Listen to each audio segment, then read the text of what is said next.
তো গাইজ আজকে বিকেলবেলা তো রেডি হয়েছি, যাবো হচ্ছে নরঘাটে গঙ্গা মেলা দেখতে। তো চলো যাওয়া যাক। এখানে দেখো মা রেডি হয়েছে, তো চলো। আমাদের নরঘাটে বসেছে গঙ্গা মেলা, দেখতে যাব আমি তুমি। আমার ভাঙাচোরা গলায় আমি তো একটু গান করে নিলাম আবার। তো চলো, এখন আমরা চলে এসেছি নরঘাটে। সেটা আমাদের শরীর চর্চা থেকে দূরে বাড়ি বাড়ি আসছো, সবু গঠিত হচ্ছি।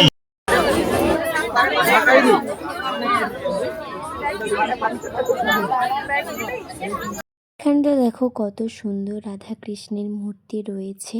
এখানে এই ট্রেন্ডিং টুপিটা আমি সবার শেষে মনে হয় কিনলাম, তো আমি ওখানেই পরে নিয়েছি। তারপরে চলে এসেছি একটু ফুচকা খেতে। তারপরে এখানে আমার মা মোমো নিয়ে নিয়েছে, বাড়ি এসে আমি খেলাম। তো চলো আজকের মতো টাটা।